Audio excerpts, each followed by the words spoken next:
Colleagues, thank you very much. Can you hear me there? Wow, thank you very much. What an honor. I really appreciate all the way from Zimbabwe. I'm so sorry that I couldn't be with you in Nigeria. I wanted to be in Nigeria to join you, to also be part of this very important platform and important event. But be that as it may, allow me to acknowledge our distinguished speakers, our officials, fellow African brothers and sisters, the esteemed honorables, senators and members of the legislature, members of government. Allow me to also acknowledge the trustees of this very important foundation and all protocol observed. Greetings to you all. I would want to start by saluting and thanking you all for inviting me to be a keynote speaker at this Bridge Leadership Foundation's 11th Annual Career Day Conference. It is a celebration, again, of the organization's 10th anniversary and the 60th anniversary celebration of our founder to this great idea, our Senator. Welcome and thank you. Happy birthday to you. I would want to start by introducing myself to you. President Mandela once said that don't ever make the mistake of assuming that people know you. So it's important for me to introduce myself to you. I answer to the name Nelson Chamisa. I'm an African born and bred in Zimbabwe. Zimbabwe of Africa. I am a leader of the Alternative Party, the alternative government in Zimbabwe. I'm 43 years old. In fact, I was tempted to say I'm 43 years young because there's always this temptation to go on the side of age in growing old, but I grow young. At 43, I've been audacious enough to lead societal change in different leadership capacities. I've been a student leader. I've also been serving as Secretary General of student body, the Zimbabwe National Students Union. I started this when I was 21 in 1999 when I was doing my tertiary education. I was a youth leader. I've been a youth leader after being elected the national youth leader in the Movement for Democratic Change in 2000, which is the largest opposition in the country. I've been a democracy activist, a human rights defender who fights for justice, fundamental freedoms, rights, dignity and equality in Zimbabwe. I started this in 2000 when I was a student leader and a youth activist. I've been part of the constitutional movement. We have been demanding a new constitution for Zimbabwe through the National Constitutional Assembly then, the NCA. And of course, through that journey, I've also served as a parliamentarian, a legislator. I started to serve as an MP after being elected, the youngest parliamentarian in the Parliament of Zimbabwe at the age of 24. I served as a parliamentary representative in the ACP-EU Joint Parliamentary Assembly in Brussels in Belgium. I also served as the chairperson of the Legal and Procedural Affairs Committee in Parliament. I've been also a member of cabinet in the inclusive government. In Zimbabwe, with an inclusive government between President Mugabe of ZANU-PF and Prime Minister Tsvangirai of MDC, we became an inclusive government under a global political agreement. I was the youngest minister then, being the Minister of ICT. If I'm not mistaken, I was just 2 years older than Senator Imoke when he became the youngest senator at 29. I'm a transformational leader. I'm a Democrat. I've been in opposition politics. And I would not want to use the term opposition because it conjures up all these insinuations of adversarial disposition to the governing or the leading party. I'm an alternative, leader. Because that way we are not, insinuating that there's opposition, there's antagonism, there's friction. That has been the biggest undoing of most of our African contexts in politics, that those who are in government look at those who are in the alternative as stakeholders instead of as stakeholders in governance, in leadership. I've been deputy president to President Morgan Tsvangirai until the time of his tragic demise in 2018, when I was immediately required by the party, by the people, to fill in his leadership shoes just 2 months before the election in 2018. Prior to that, I had served as a party spokesperson and also the national organizer in the party. Of course, when I was elected to be the official representative of the opposition, the MDC Alliance, as a presidential candidate in 2018 elections, this was an alliance of different opposition political parties coming together to form one entity. We won this election, but the election was disputed because it was rigged and stolen. We challenged the result, but lost in the Constitutional Court because of the way our courts are structured and the way our courts are disposed. To this day, we still have that dispute and that contestation around legitimacy and precedence in Zimbabwe, with the incumbent and myself having an issue that has to be resolved, especially considering that the citizens themselves are also raising this as a fundamental issue. When I ran for president, ladies and gentlemen, fellow colleagues, brothers and sisters, I was 40. And it was not just an isolated act, but a product of a process and a journey, a 20-year journey, a 20-year process marked by a number of issues. I may also wish to just share with you that professionally, I'm a lawyer practicing as an advocate with the Advocates of Zimbabwe. I'm also a marketer and a political scientist, having studied political science and international relations. I also studied governance, democracy, and rule of law at the Stanford University in the USA. I'm a family man, married to one wife. Of course, born again, being a Christian. I'm passionate about transformation and transformational leadership, youth inclusion, participation, and involvement. I'm also passionate about the new Africa. This is why I find myself at home, particularly in the context of the discussion and the topic that is before us. I believe in the idea of transformation. The African idea, in my view, is the idea of transformation and accelerated modernization. Whereas the idea of our forebears was a liberation idea, ours is beyond democratization, a transformation duty, a modernization duty. And in that context, I'm proud to be that young and new African, an African who finds himself priding in my being and my roots. And I believe that young people on the African continent also believe in this Africa. This Africa I believe in is my pride, my home. My Africa is a great source of inspiration. My Africa is a place of greatness. This is where you find Nigeria. This is where you find Zimbabwe. This is where you find Kenya. And more importantly, this is where you find yourself.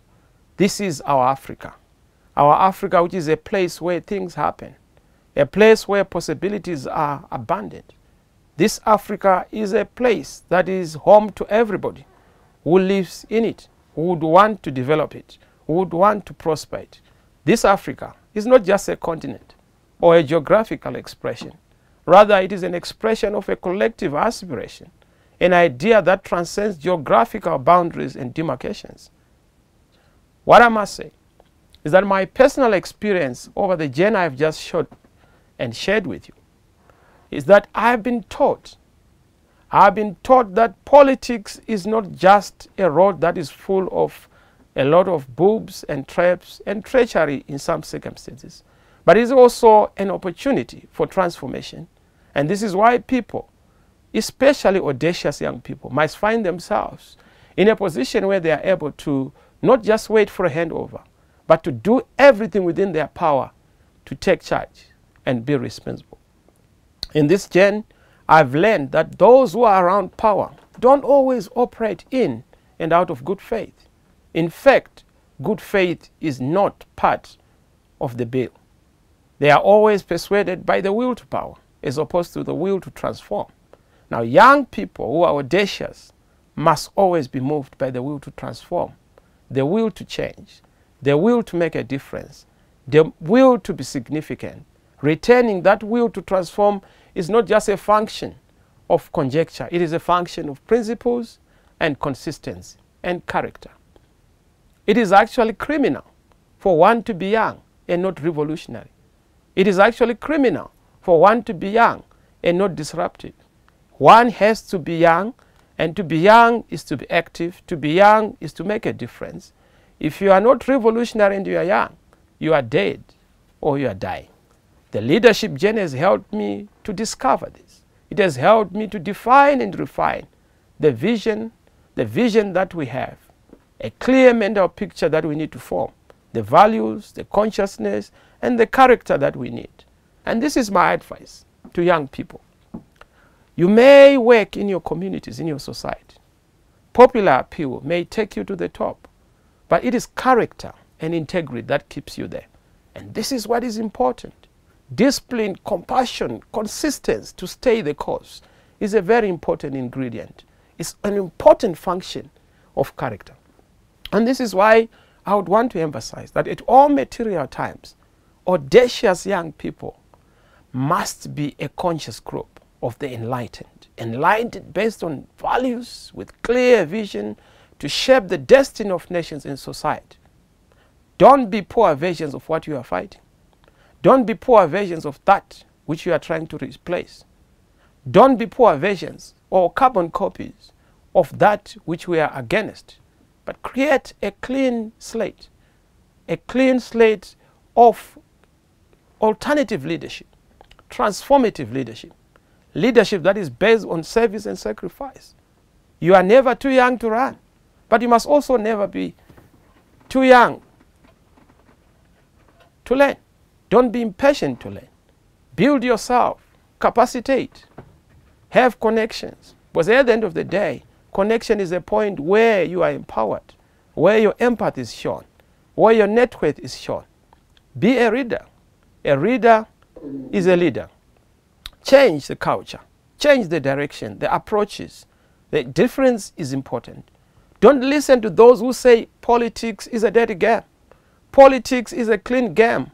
But often, politics is a game that is joined by dirty players who then make the game dirty. Young people must be part of politics. Young people must be part of business. Young people must be part of economics. Young people must drive society. Young people must drive nations. We need evidence, statistics, data-based leadership. Leadership by data. Managing things on the basis of information. And it can only be done by the young people. Ladies and gentlemen, brothers and sisters, it is in this context that I have been asked to happily share my thoughts and perspectives on the challenges and opportunities that exist in developing the African economy and the role of audacious young people and what they can do or play to achieve societal change across sectors, to realize that Africa is only an outcome, a creature of what we input into it. That is what will make Nigeria and the Nigerian dream come real. By the way, there is never a Nigerian dream without an African dream. There is also no African dream without the Nigerian dream. So the two are inextricably linked. Nigeria as a great country on the continent and Nigerians as a great people on the continent stand on the threshold of what could be the greatest transformation in history. By 2030, I understand that it will be one of the few countries in the world with the majority of teeming youths making up total population. That is important. And you will see that today, in the context of this very important topic or theme, the audacious youth leading societal change, when I was given this theme, I immediately leaped in joy. When I saw this theme, a lot came into my mind. I realized, and it was never of any doubt, that the key question of attracting Africans today is to ask the leadership questions that are important. To say, how do we move forward? What is this audacious youth all about? How do you become an audacious youth? What is the role of the audacious young people? How are they able to move the continent forward? How do we build this new Africa? What is it that will make a new Africa new? The courage to make the difference, the impact that you have to cause. What is the end game for this generation and for the young people? What do we do? How do we achieve transformation and modernization? And I bother to check. When we talk about audacity, we are talking about the willingness to take surprisingly bold risks. A series of audacious maneuvers and takeovers, a pattern of fearlessness, brave, unafraid, unflinching character, the opposite of being timid. And I'm glad to know that young people are that audacious. We have seen the audacity in the various spheres of life. And this reminds me of when I went to America some time back. I had visited the United States of America for the first time. I met a brother who received me and ushered me to where I was going. He was from Eritrea. And as he was driving, he drove for almost like 40 minutes. I was wondering, because this was my first time, 40 minutes was too long to be from an airport to my point of destination. I said, "But my brother, are we not lost?" He pulled the car off the road and said, "What's your name, by the way?" My brother from Africa. I said, "Nelson." He said, "My brother Nelson, have you ever been where you are going?" I said, "No, I've never been there." I said, "Let me tell you one thing. In life, it's not possible to get lost if you don't know where you are going." That really moved me. It taught me a lesson that it's always important to know where you are going. I'm glad to say that as young people, you know where you are going, because you know that you have to be audacious and you know that we have to make transformation to society. That clarity, that picture of the future is very important. It will take you where you have to go, but it will also make sure that you also will never get lost. It's impossible to get lost if you know where you are going. And it's important to be informed by your past, because your past shapes and informs the future. But it is also impossible to have a very audacious young people without audacious goals. What are our audacious goals on the African continent? Those big, hairy, audacious goals on this continent. It is to make sure that we democratize Africa. And I must say, the young people of Africa, let us agree and covenant ourselves to say we will democratize our continent. We will occupy corridors of decision making. We will crush, smash, and squash dictatorship and tyranny on the continent. We will silence the gun and violence. We will be peace builders. We will end corruption. We will defeat exploitation and subjugation. We will also make sure that we end corruption. We must transform and modernize Africa. We must build strong institutions. We must make leaders accountable and responsible in society, in the nations, in governments. We must fight injustice and tyranny. We must fight injustice and the breakdown of the rule of law. We must unite Africa. We will lead the world. Let's be leaders. And I'm glad that globally, our young people, young Africans, have been driving the national competitiveness, economic growth, and achievement of developmental goals. The future is young, and indeed the future is bright. So must be the players. Ask the young people. Look at what is happening across the world. The biggest companies today on the stock exchange are tech companies. Google, Amazon, Facebook, the Microsoft. These companies are raking in billions from youths. But the same youths are not making even millions. They are not making anything. We can't just be consumers without being producers of this information. But of course, we understand that we have others, young people, who are making the impact, who are pace setters, who are pathfinders, like Mark Zuckerberg. But we can have more and many Zuckerbergs on this African continent. It requires us to make sure that we move from just being consumers who are passive to being producers of applications, of solutions, of ideas, and make sure that we rise and take up that dominant position of leadership. It is important that in Nigeria, as we want to continue to make Nigeria competitive as young people, particularly in the future, we have to get the Nigerian youth, and indeed the African youth, to be prepared to be in a posture of being disruptive, imaginative, competitive in both local and global markets, providing cutting-edge solutions and products. On the governance front, youth participation must and has continued to be on the increase, with audacious young people demanding recognition to play an active role in policy making, particularly at the level of the nation. This moment in the world of a global crisis is particularly an opportune moment for us to have a total reformation of manners in our thinking, in our operations, our governance models, and embrace change. Now is the time for us to have a new leadership, thrust a new leadership posture, new models of governance, and new ideas to accelerate African development and unleashing the new Africa. Youth inclusion and participation is such an important element that should not be seen as charity or a gift or a favor to the young people. It is the young people who must realize that they are a key ingredient and a critical factor, a necessity for the continent's renaissance and development. Young people must be transformers, drivers of change, being co-creators and end users of policies and governance that is going to shape this continent. As a result of the new wave of change, audacious young people have been taking the lead in creating local and global strides amongst nations, states, civic organizations, companies. One can actually find initiatives involving youth decision-making processes, building of projects, tackling of challenging issues. All is being done by audacious young people who are no longer playing second fiddle. This demystifying a norm that has been in existence for decades, that young people are passengers and not drivers, that young people are spectators and not players.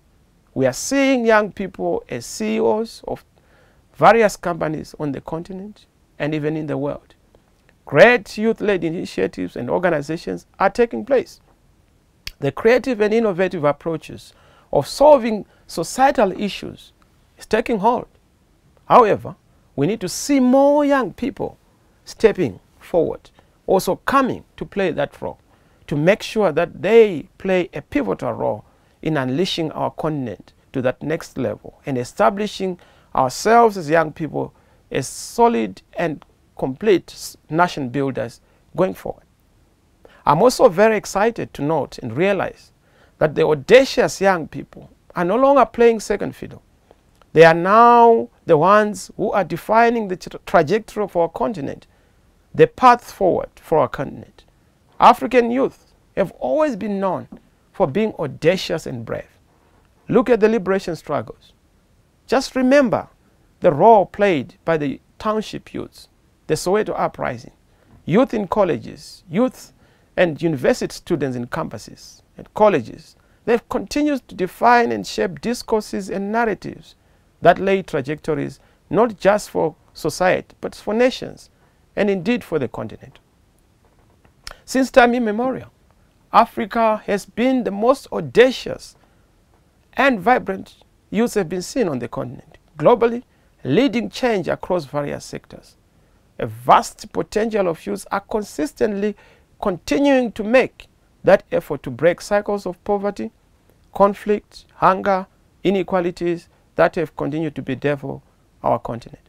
Our heritage and history is replete with audacious young people, our forebears, who shifted the landscape of our nations in their youth. Even in the Bible, we have people like David, who, when they were faced with the Goliaths of their time, they were audacious. They had audacious conviction, and in many instances, they were victorious. This lineage of our powerful young leaders goes beyond our liberation movements to centuries ago. We have also seen the great people who fought and founded this continent, whom we respect. People like Kwame Nkrumah, Ahmed Sékou Touré, Julius Kambarage Mwalimu Nyerere, Robert Mugabe, the young one, and not the later version. And let us all understand that these were great people who fought to preserve and prosper our country. Our duty is to advance and perpetuate their legacy and transform this great continent. It is important.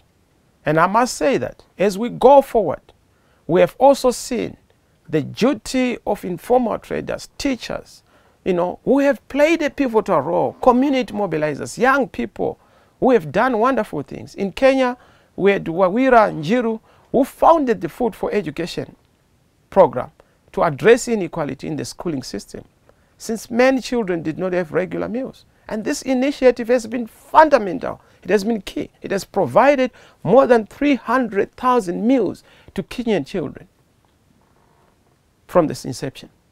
In South Africa, we have Mantisa Dianti and a group of passionate young people who have been pursuing social contracts with elected officials to ensure access to water, sanitation for the poorest of communities. Her work with the Social Justice Coalition works to improve policing and criminal justice system, while their local government program drives their agenda for informal settlement services and infrastructure. In West Africa, you are all aware of Yaga and this very important team that led the process we have seen is very crucial. You remember the program led by my brother Samson Itodo and Cynthia Mpamalu, having been agents of change, raising awareness among young people about the opportunities and the urgent need for their participation in political processes, while it's also advocating for legislation that ensures this participation. You know that there was Aya Chebi, who has been prominent voice in amplifying the powerful solutions youth are driving from the ground up.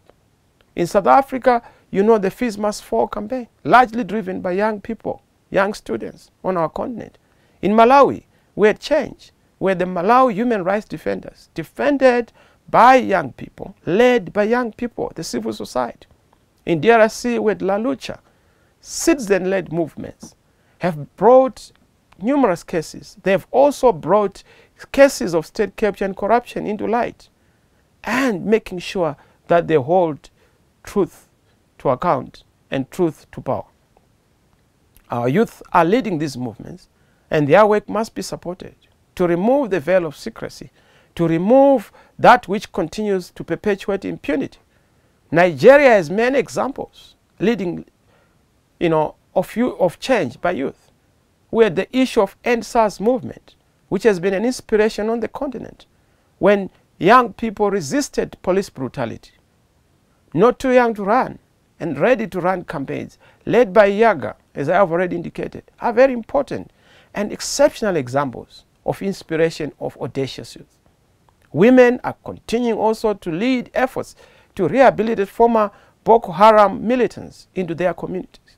We expect efforts by the young people. But what is so important is to appreciate that in all this, young people have always been carrying a heavy load. The heavy lifting, the dying, the pain that they've continued to endure is not equivalent to what they get at the end of the game. They have not been given the respect they deserve. They have not earned the respect that they should earn because we are not understanding. So where should we be? As I go into the critical things we must be looking at, we need obviously to look at the most important thing, which is to have a value-based leadership, to capture the current opportunities that are going to be there for us to transform, industrialize, and move Africa forward as we build Africa from bottom up. We need deep conviction, integrity to raise this awareness. It is very important that to understand this, we have to understand the challenge that we are facing as Africans. It's not possible to have a solution without a clear articulation of the diagnosis of the problem. That prognosis of the solution is very important. And I will then go to the second item, which is the leadership challenge which we have on the African continent. What is the African challenge? I would say today Africa faces one problem alone. Today Africa faces one challenge alone, and it is a leadership challenge. The African problem is a problem of leadership. It is a leadership problem. Everything we see upside down, everything we see in shortage is but a shortage of leadership. Nothing more, nothing less. Today the continent continues to have a multiplicity of evidence of the shortage of leadership in health, in education, the challenges we face. UNICEF just gave a startling statistic that 5.2 million children under the age of 5 die. And that is dangerous. Well, most of the deaths are actually happening in sub-Saharan Africa. A shocking revelation was made by UNESCO that most of the children are actually excluded from education. Over 1/5 of children between the ages of 6 to 11 are out of school, followed by 1/3 of the youth between the ages of 12 and 14 who are actually out of school. And without dealing with this issue on an urgent basis, Africa is in trouble. But to be able to deal with this, we need audacious young people who are going to confront the reality that we face and move the country forward. The majority of our young people, as you know, are struggling to put food on the table. Let it be understood that as we move forward, education is going to be key. Education is going to be very important. The desperation that we see affecting the young people is a desperation that we must be able to deal with. It's very important that as we deal with this, we're able to move in a direction that will help us, a direction that will make sure that young people are not subjected to drugs, to substance, to abuse. The majority of our young people are struggling to put food on the table, let alone improve their educational skills and even have better economic prospects. Even those who possess educational qualifications enter into this abyss of unemployment, joblessness, and even few job prospects. This desperation is a driver in the bus of vulnerability, which has many destinations. The destinations of extreme poverty, destinations such as slavery, manipulation, drug abuse, even human trafficking, substance abuse, not to even mention death itself.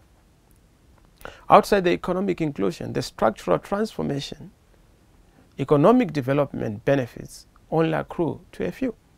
Economic development without democratic governance and fundamental structural transformation is not sustainable. It is simply a ticking time bomb for the continent. It is both shameful and ridiculous, even absurd, that the continent that ranks as the most endowed in natural resources, both above and beneath the ground, is full of hopelessness. The poor and starving people. Our collective conscience as African leaders, as scholars, must be such that we are able to move even policy experts, our activists, our artists, business people and citizens to not allow this to continue. We can't ignore the plight of the young. We have to do something and let the young be at the forefront of doing something about themselves. Today, you look at the challenges that are emanating from this leadership challenge I have underscored. This leadership challenge I have underscored makes it so ridiculous and bizarre that the vaccine rollout during the COVID-19 pandemic is unequal. Western nations have strongly opposed Africa's attempts to challenge and change this trend. We have seen it. Quartz Africa recently published that although 3 billion doses of COVID-19 vaccines have been administered in the world so far, 1 billion have gone to the rich countries, which have a population of about 14% of the world, while mid and low income ones have only received leftovers.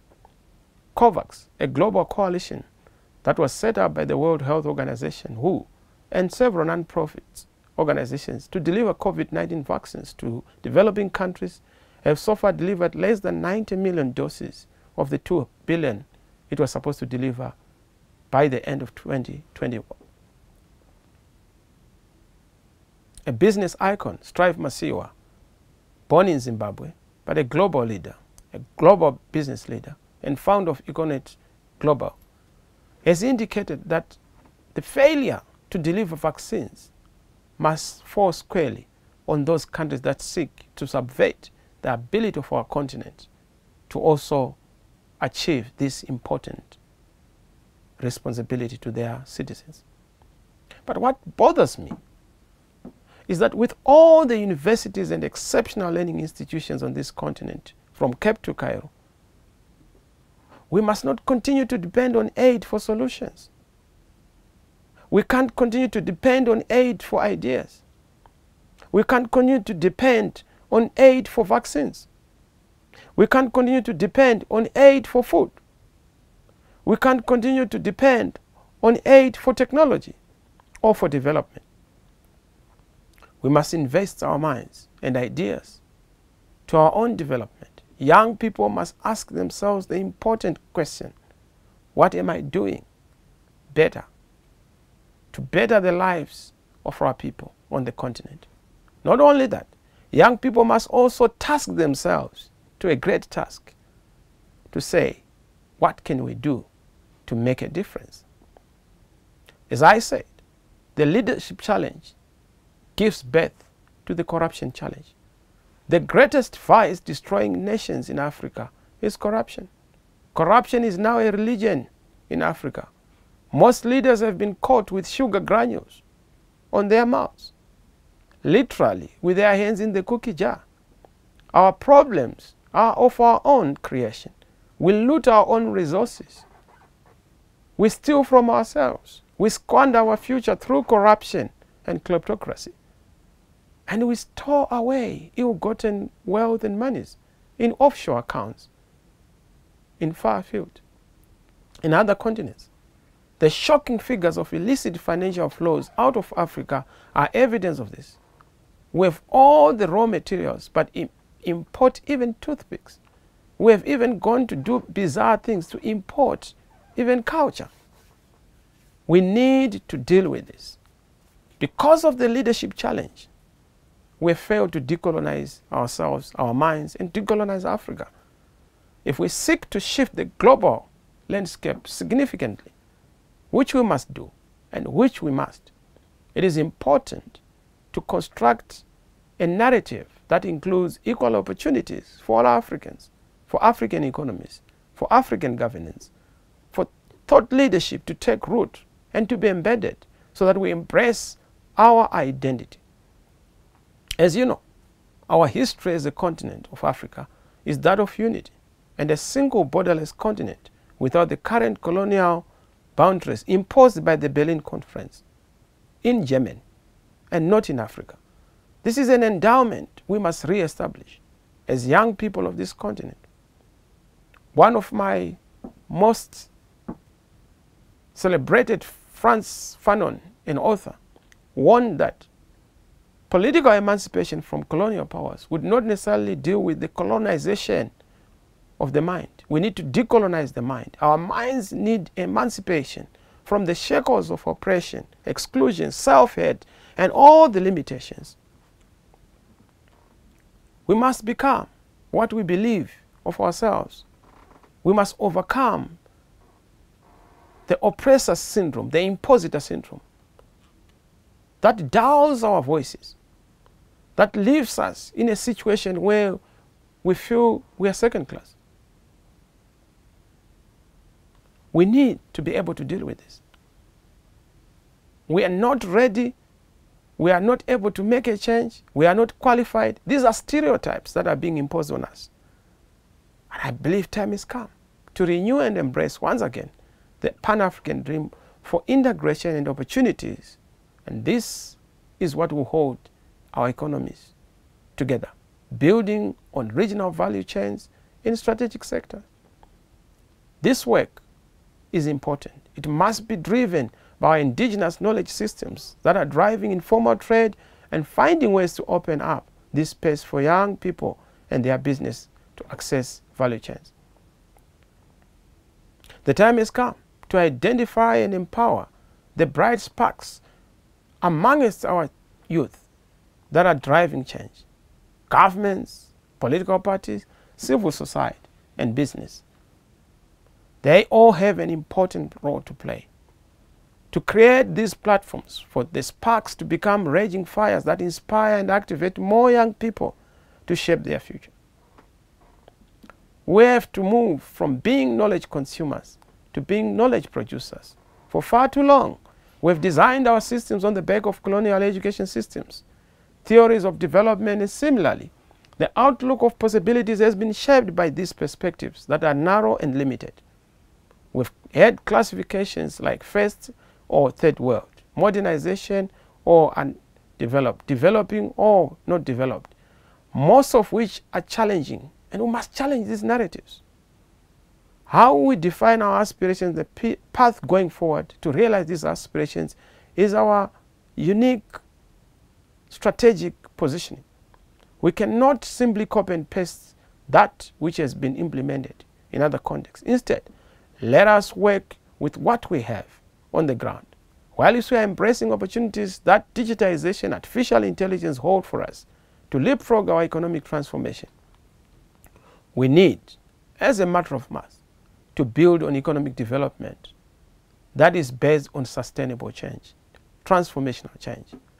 How we manage political accountability and democratic transitions in the midst of many warring trends is a critical component and of critical importance.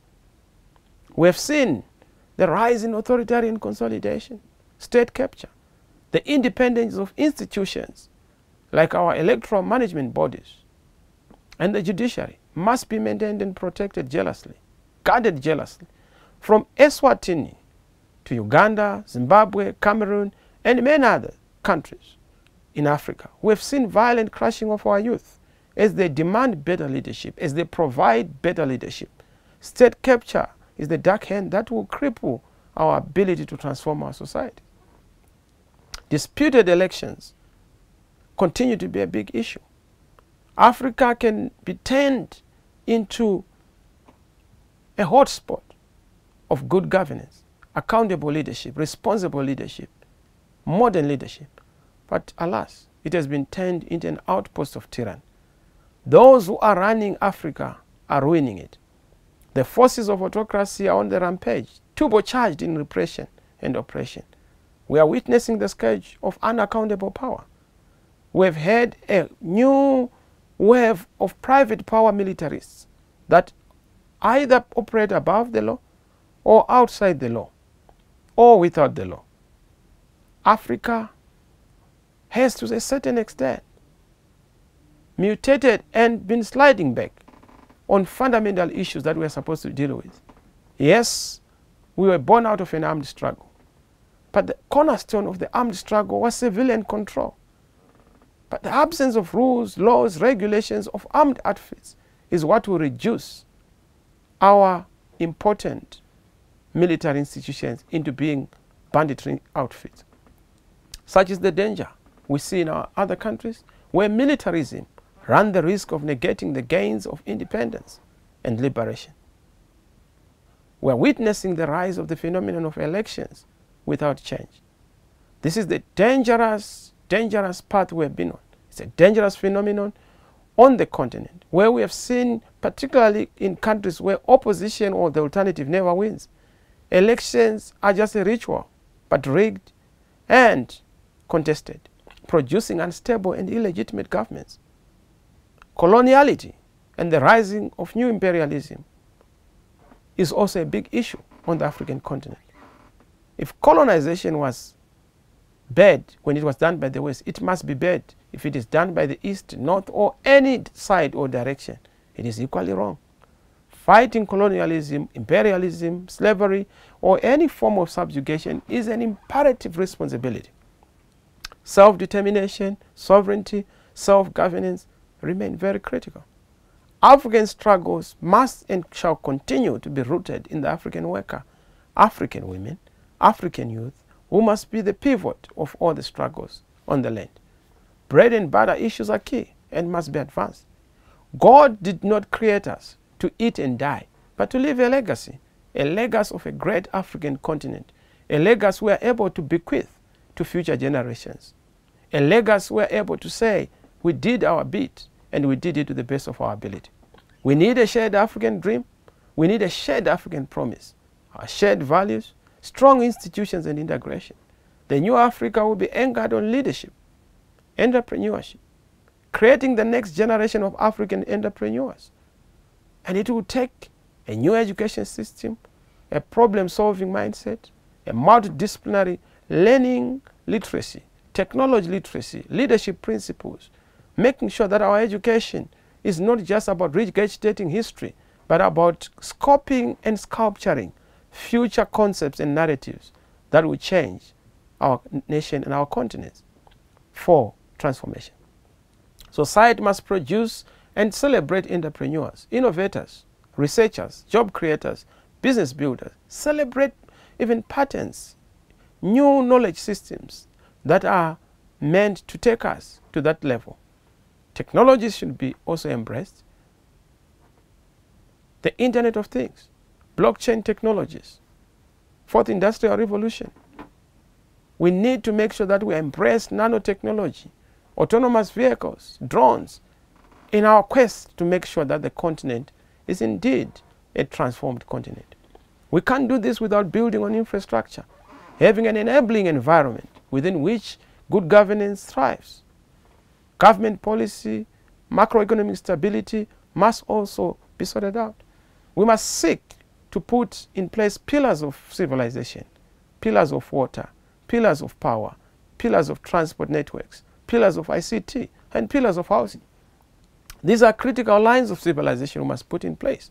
Young people must lead in peace building. Change relates to quality of life. We cannot have natural resources, beautiful environment, yet dying of disease and living in squalid conditions with donations. Change demands that we all prosper through equitable allocation and wealth beneficiation of our natural resources and sustainable development. Change relates to a mindset. We cannot be a continent of young people without the young driving the continent. While we must celebrate those who are leading the way in various sectors, change must mean that the youth must take center stage, a leadership role in societal development and continental affairs.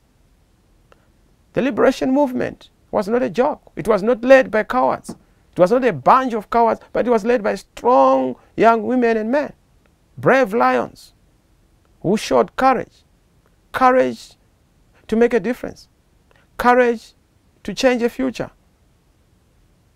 We must resist this temptation of hopelessness and make sure that we persuade each other of the clarion call of now, the duty to make a difference, the duty to make an impact. We must bear the new Africa. But what does it mean to make a new Africa? It must be a new consensus of what a new Africa must look like. It must entail a new agenda, and in my view, it must actually make sure that we bury all the relics of colonialism, and we should continue to ride on the future that is awaiting us, and bury the tired excuses of blaming the past for all our circumstances. And I press the case for transformation. We need transformation of our generation. And you know that transformation must be led by the young. It is important that we have a mindset shift, a heart set shift. Ideals are from the heart, but ideas are from the mind. Let's think outside the box. Let's have this very important perpetual quest and incessant motivation to be different, to be job creators and not job seekers, to be employers and not to be employees, to be leaders who lead not on the basis of what they want to be, but on the basis of what they want to do to make a difference, to be thermostat leaders and not thermometer leaders. Thermostat leaders change the environment. Thermometer leaders just test the environment. We need a generational, intergenerational consensus led by the young to transform systems of governance, to transform structures of governance, to transform institutions of governance, so that we are able to cause agrarian transformation, industrial transformation, and technological transformation. It is important, and you must remember that Yes, in as much as we need the skill to lead, there must be an important aspect of the will to lead, to build the capacity to lead, administer and build and formulate policies and deliver on them. That is what we must do, so that we are able to develop leaders and a leadership, regenerating development leaders who are going to be a continuous enterprise unto our continent. This is an important one. This is an audacious generation. We can do it. We can take the land. Don't freak the giants. If you are not too young to vote, you can't be too young to be voted for. Young people, go and occupy all the chambers. Chambers of the executive, chambers of cabinet, chambers of parliament, chambers of local authorities and councillors, chambers of the civil society and community programs, chambers of commerce and business. Politics drives economics, and economics pivots politics. The two go hand in hand. A long-lasting change will require young people to act boldly and to act local, but think globally. What may look small as small giants are great giants. This is the giant steps we must take. The challenges we face today require courage, resilience, and deeper conviction. I want to end by inputting a very important point as I call youth to courage. I call youth to courage to all young people. I want to end my input by launching a call to courage to all young people across tribes, geographic spaces, economic standing, languages, and political affiliation.